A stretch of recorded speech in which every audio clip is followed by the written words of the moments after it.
We acknowledge the traditional owners of country throughout Australia and recognise their continuing connection to land, waters and culture. We pay our respects to their elders past, present and emerging. Welcome to This Song Is Yours, the podcast where we dive deep into the art of songwriting, chat with some of the most exciting artists in the world, and explore the stories behind their songs. I'm your host, Simon Fink, and as always, thank you for joining us. Our guests this week on the podcast are the soulful indie pop duo Eclectic Guest. Made up of Asa Taccone and Matthew Compton, the pair have been crafting irresistibly catchy and genre-defying music since the early 2010s, and since that time have amassed over 500 million streams in the process. Outside of the band, both Asa and Matthew have built impressive creative resumes as well. Asa as a Grammy Award-winning songwriter, having worked with the likes of The Weeknd, Portugal the Man, and Charli XCX. Meanwhile, Matthew has made his mark as a composer, scoring projects like Palm Springs, MacGruber, and pop star Never Stop, Never Stopping. This week, however, Eclectic Guest returned with their first new album in over 6 years, titled 10K. Created with a close circle of friends and collaborators, the duo shut out industry input entirely, instead leaning on trusted ears like Carly Rae Jepsen, The Weeknd and others for feedback on what has become a rich and sonically adventurous record. In today's episode, we are honoured to be joined by Asa Taccone to talk all about 10K and the creative process behind it. We discuss the record's diverse sonic influences, including a nod to Daft Punk, as well as working with collaborators like Kacy and Emmet. We also chat about Asa's production work for SNL and how music and comedy often intersect in unexpected and inspiring ways. Then we want to say a massive thank you to Alison for her help with today's episode and remind everyone that the brand new Eclectic Guest record, 10K, is out this Friday.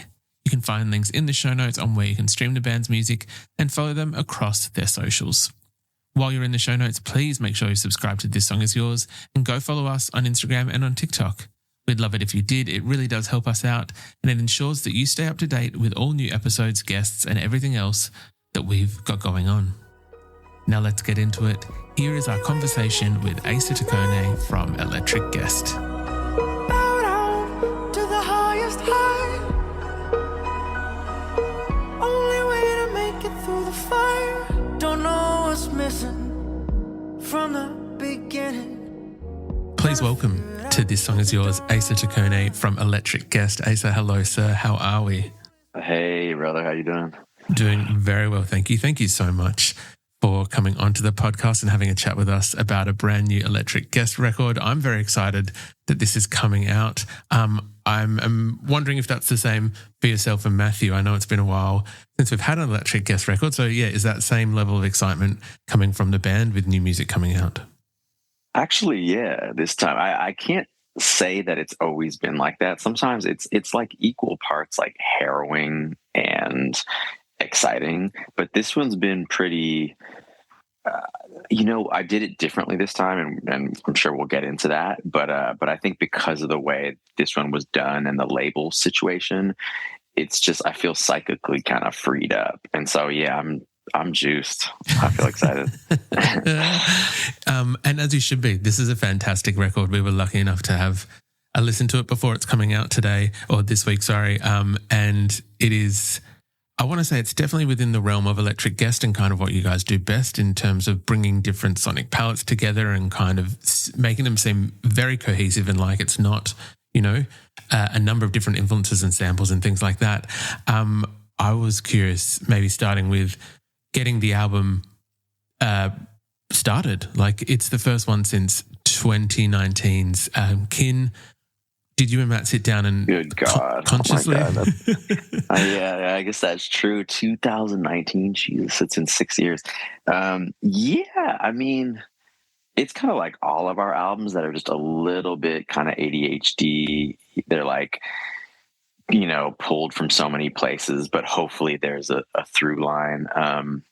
This one I did, I think with the last album, which was kind of my like, almost like this kind of ode to like early aughts R&B, and it was much more pop in that way. I think this album was kind of a return to form in a lot of ways, and so I wanted it to be more organic. And even though it has that, it has a lot of our classic elements where you're like, oh, is that played? Is that programmed? A lot of it is kind of a little more rootsy, a little more organic. And it, I don't know if there was like a specific start time.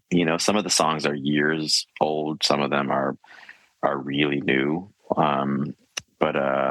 Yeah, I guess, damn, I mean, there's definitely been things from all those 6 years since we released an album in this one. I think that's part of the magic of this record, is that obviously both yourself and Matthew have been keeping busy in those years between records, and I do want to get into that a little bit later in terms of collaboration. When you did kind of have that recognition that this was the album, was there anything that you wanted to set out to achieve? I know you just said that the album is a little bit more rootsy and kind of back to that original sound. Was that discussed? Was there things that you kind of went, this is what I want to achieve this time around? Or was it more, I guess, the freedom to do what you wanted to be able to do and discover those things along the way? Yeah, I mean, I think it definitely was intentional, but as all things, they start somewhere and then they kind of morph. Initially, the album, I really wanted the record to be called Healing, and then I wanted to have like 3 instrumental songs within the album that were literally just for the purpose of that. They're going to be this kind of like sonic, healing vibe. And of course, at the end of the day, the best songs win, and so I made a bunch of stuff. It was kind of terrible, but so I think what ended up, the most compelling songs kind of just came forward and then and became the album. And I don't think what the album became just didn't have room for that vibe. So I still want to do that album at some point, but this one kind of morphed into what is now 10K and just kind of became this different thing. But yeah, I mean, the intention of it being more, like I said, more organic, more rootsy, I do think came through a little bit. 100%. I think that you can audibly hear in a number of these tracks that there's an element of a return to form for yourselves, and that there's this beautiful blending of, as you said, is it programmed, is it played?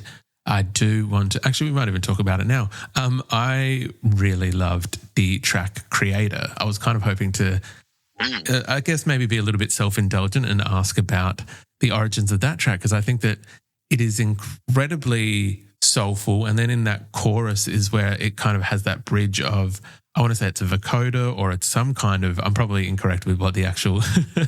No, but yeah, it's got that little kind of electronic element or something. I don't know what you'd call it. Exactly, which it took me by surprise when listening to it, but I think that's why I kept coming back to that song, because it was just something that it tickled something in my ear in terms of being very satisfying to listen to. Wondering if you might indulge us a little bit and talk about the creation of that song and where it kind of came from.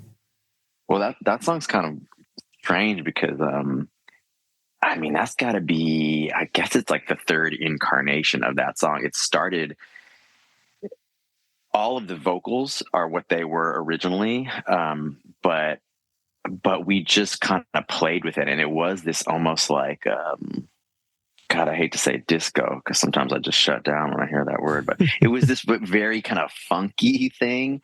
And then my boy Cole, who kind of co-produced this album with me, shout out Cole MGM, he took the acapella and just kind of repurposed it. We were like, let's just start from scratch with this, because the song had some, I thought lyrically it had some heart to it, and I didn't want to just fluff it up.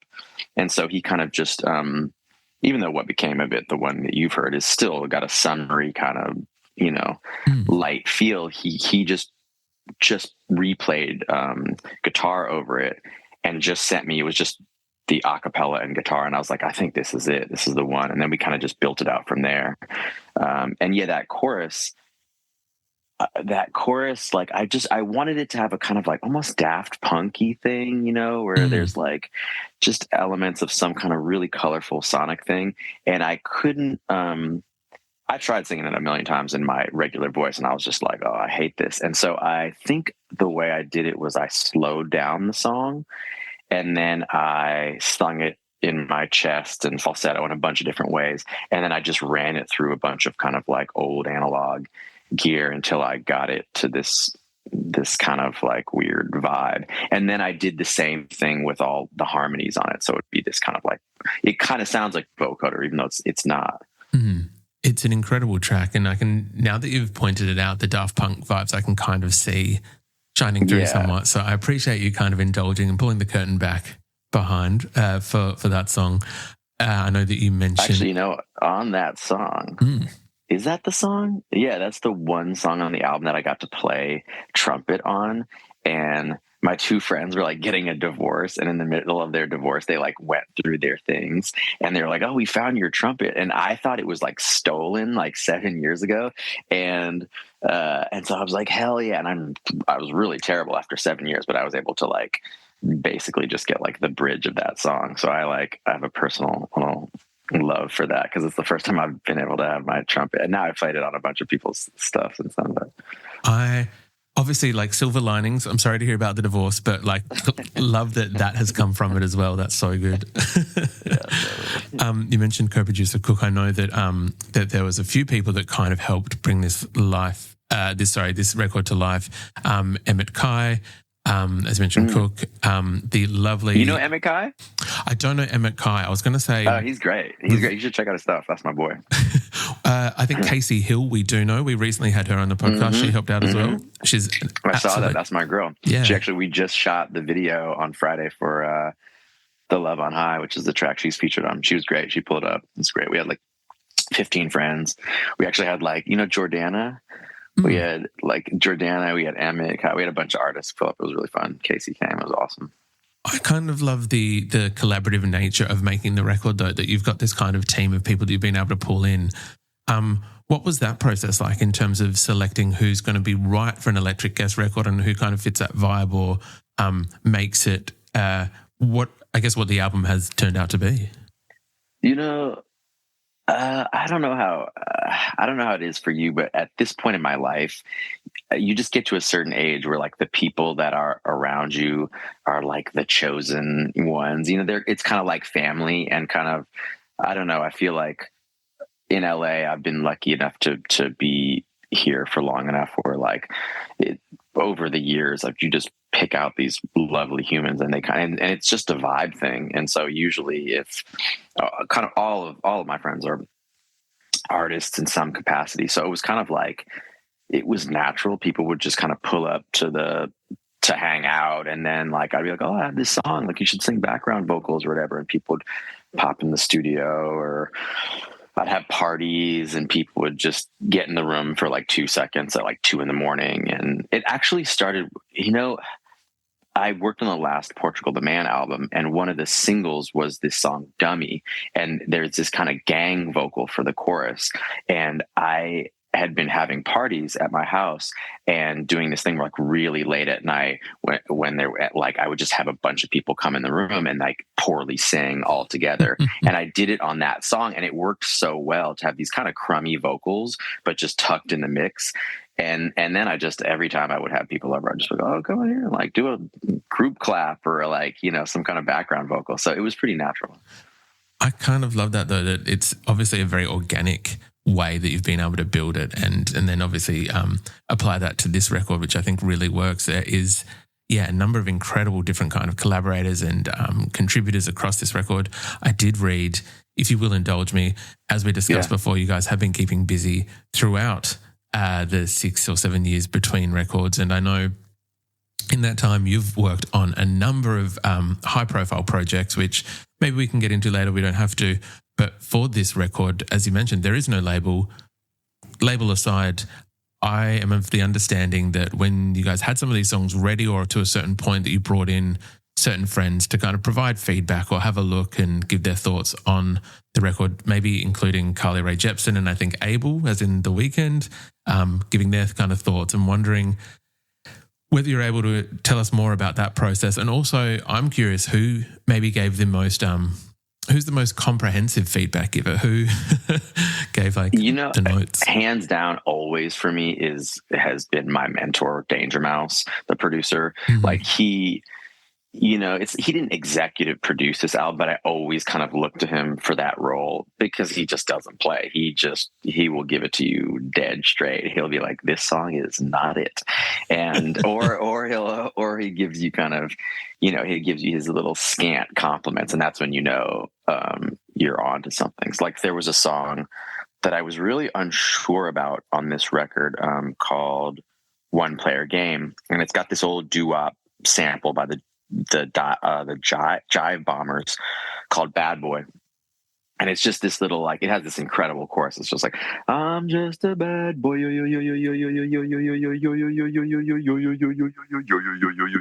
It's got this thing. And I sampled it and kind of filtered it out. And it's just this loop. And I kind of sung my own little version of a doo-wop, like almost like a modern doo-wop song over it. And I wasn't sure about it because, we'd on our first album, we had this Head I Hold, this kind of throwback thing. I'm like, have we done this lane before? And I sent it to him and he was like, oh, you got to put this song on the record. Like, I love it. And so he did that a handful of times with us. And then, strangely, Carly Rae Jepsen, like, she heard the song that's already out, our second single, Stand Back For Me. And you just lose your way. I have no idea what at a certain point you sit with songs long enough and you truly have no idea if they're just trash or good. And she was like, that song's amazing. And actually she had the idea to add the pre-chorus in it because initially it didn't have that. So she had some great notes too. And so, everyone kind of put in their 2 cents in this really organic way. It was just like, being with other artists and you're at coffee and one of your friends tells you, oh, you should do this on this song. So it was great in that way. I can imagine that having artists and musicians and creatives be able to provide that feedback, especially instead of labels, and no disrespect to, the executives that certain make things happen, but also I feel like they don't usually also kind of understand what it is that you're trying to achieve, or that they might not really see that vision. And it must be a much nicer thing to have someone who understands that process to be able to be like, oh, I see what you're doing. This is maybe another way to do it. Totally. I mean, the intention is so different when you're with creatives versus people that are, trying to integrate it with commerce. It's just always, it's always kind of an uncomfortable, it's always been a hard thing there, that intersection between the creative arts and commerce. And it's not, I remember one time I was like complaining to my grandfather about it. I was like, oh, it's just gotten so bad. And he was kind of like, oh, don't get it twisted, whether it's like the Catholic Church, or a modern day record label. This has always been, this relationship is age old, but it's a delicate one because I do think, the more you start listening to certain sides, it can really kind of pervert that elusive thing called intention, which actually is the defining thing, I think, in how something comes out and how a piece of art or a creation comes to be. The really, like,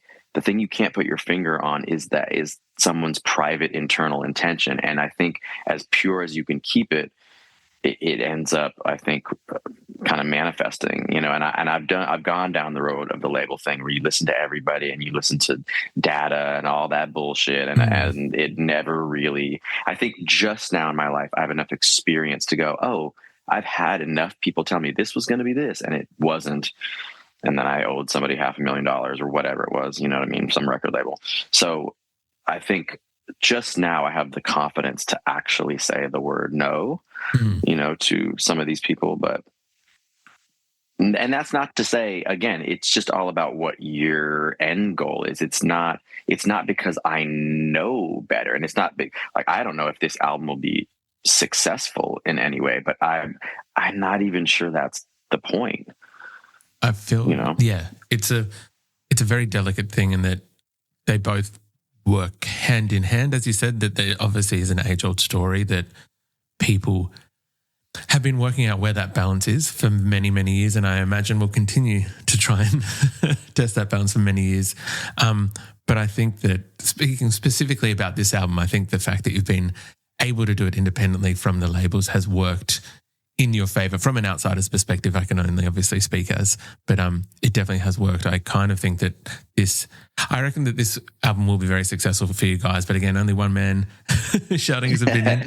Hey, from your prayers up. I mean, you know who it was? It was really, again, it was Danger Mouse. And he always told me with our first album, our very first album, him and I did it mostly in my bedroom and then took it to him and we kind of finished it in his little studio in Eagle Rock in LA. And then ever since then, I kind of more the latter two albums were more like in dialogue with record labels. And he was always telling me, you should do it more where you do it in private and then you have them either essentially buy it or not, because he's full of so much wisdom, but he was like, then the kind of burden is on them. Like, you like it. Okay, now go and put it out in the world, as opposed to, like we were talking about before, just the delicate thing of taking in feedback. And of course, even great people at labels, they have immense amounts of pressure on them to have things be hits. And so you get the same 5 notes from every, A&R, which is like, you should make it faster. You should make it bigger. You should make, the chorus more bombastic and soaring. And these are, the things that you often hear. And so, but again, I don't think anybody knows what's going to go, whether it hits the zeitgeist in a certain way, 100%. I think it's really interesting, and this is not to bite the hand that feeds at all. I think there are sometimes we've had artists on that have said A&R came back with, make it more like Purple, or like make it do this, and you're like, what does that mean? Man, I had a friend who shall not be named tell me that he was remastering a Bob Dylan album, and the A&R from the label came in and asked him to plug in a guitar and play on the Bob. And I was like, no fucking way. That is amazing. He was like, I don't think so.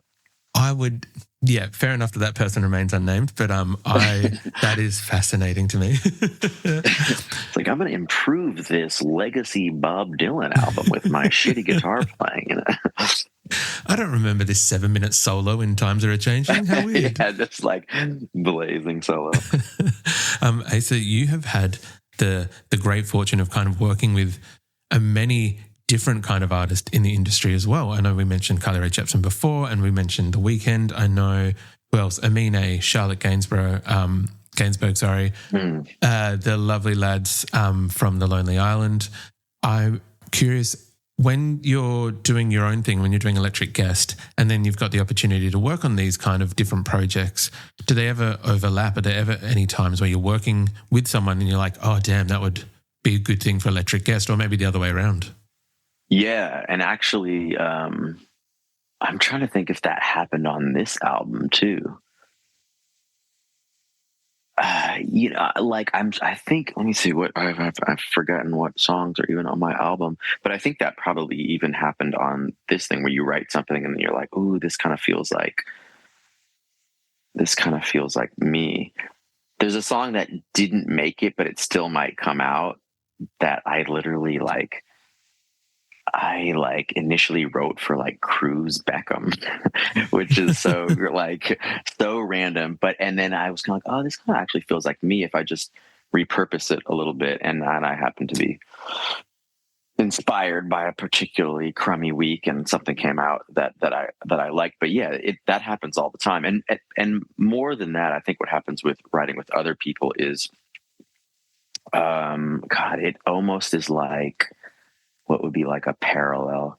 It's kind of like, you get to see yourself, basically. All of a sudden the role is reversed and you're working with this singer or musician who's like in their own, wherever they're at psychically, and either they're really struggling and the whole creative process represents this or that. And you just see yourself in all these people. And really what you see is all the hangups or things that make it flow. And so I think,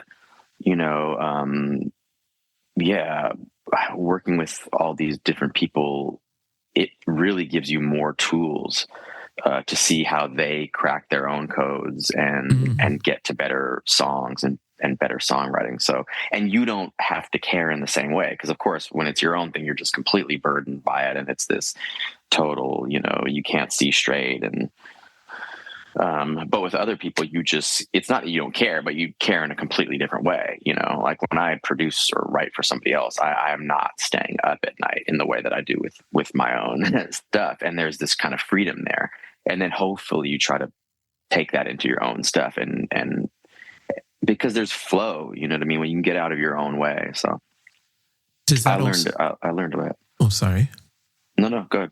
I was just going to say, does that also extend to, and I apologize because I do want to ask about this, and please feel free to shut me down. No. The most recent Lonely Island track with Charlie XCX, Here I Go, which I feel like it's almost like a different muscle that you're using, because I know you said you're not staying up at night, but is there then like that almost a third different thought that's like, is it hitting the right comedy beats as well as also being a great pop song? Yeah, I mean, I was gonna say I definitely don't stay up at night for my brother and those guys and stuff, because they're just it's a completely different energy. It's just so, it's just like, it's so light, when I'm with them. I mostly do the music side. I definitely I still help them write, but very loosely. I am not, a comic in that way. So it's just. Mostly with that. I actually did that song with this producer, John Hill, who's awesome, does a ton of stuff. And it was like, I was kind of like, we were kind of trying to go for like a June Cook, like, from BTS, like, the K-pop stuff where it's like these big dance tracks. Like, can we do this about, like kind of like a intense conservative dude who's just it's initially that song was much more political than I think it came. They kind of like they changed it a little bit, but yeah, I mean, it's more about the music aspect and like hitting enough of a cliche that everyone knows what kind of lane we're ripping here for their jokes. And then like, I remember when they sent it to Charlie and she was like, this beat is fire. And of course I was like, felt good about that. And we made some minor tweaks, but yeah, it's much, much more about the jokes than the kind of music necessarily for them. We mostly spend, 12 hours just writing and making sure all the jokes and all the reference points are really clear. It's still an incredible pop track, even in the land of comedy. So I think that there's still kudos to yourself for your part in that. Right on. We might have kind of spoken about it before we started recording, and I'm going to pull the curtain back a little bit for people listening to our conversation. We might be chatting a little bit ahead of time before the record comes out this week. Yeah. And I am curious as to whether... No one's heard this record but you, literally. I'm serious. I don't think I've talked to anyone who's heard the record, so this is kind of cool. I feel very blessed to be able to be one of the first chats about it. So I'm wondering, for those fans in the US, is there going to be any tour dates? As we currently speak, there are no tour dates on the website, but is there a plan to bring this album into that live space and arena? Yeah, totally. Yeah, I think, I don't know what that, we actually have dates. I don't know. I think they're November. We do like a US run. And then top of the year, we do another US run. So there will be, we're just kind of sorting it all out. The touring is hell of expensive now. It's crazy. It's kind of crushing, but yeah, no, definitely. And it'll be super fun to play these songs live. But yeah, we've got a whole thing going. That's very exciting to hear. We will make sure that we advertise the US dates when they are available and make sure they're across all the socials. I do have to ask as well for those Australian fans. I know you guys have done, I think, Splendor in the Grass once or twice. Yeah. Any Australian plans maybe further down the line? I hope that we play some festivals out there. So we'll see. We're kind of still like early days with it, but yeah, hell yeah. I love Australia, and actually the band really loves Australia. That was like one of the places that everyone flipped about. So yeah, hopefully, fingers crossed for sure. Look, again, we'll keep our fingers crossed. Asa, thank you very much for coming onto the podcast. We usually kind of wrap our conversations up asking, I guess, what they're currently listening to. For yourself, any recommendations of things that are on high rotation for you? Let's see. I thought you were going to add this, so I wrote down, who am I listening to? Nice. I've been listening to Sia Gray. Oh, yes. Yeah. I think she's really gifted. And I've been listening to a lot of Dean Blunt, and I like this kind of like legacy electronic guy, Fatima Yamaha. I've been listening to a lot of his older stuff. He's got a great song I think it's called What's a Girl to Do, which if you haven't heard it, check that out. It's amazing. That is awesome. We'll definitely give those a look after our conversation today. But Asa, thank you very much again for coming onto the podcast, and congrats on the new Electric Guest record. It's out this week when people are listening to our conversation, and we'll make sure there are links for people to buy it and purchase it, stream it, follow you guys, all the fun stuff. But thank you again, sir, for the chat. Oh, man, appreciate you, brother. Appreciate for the chat.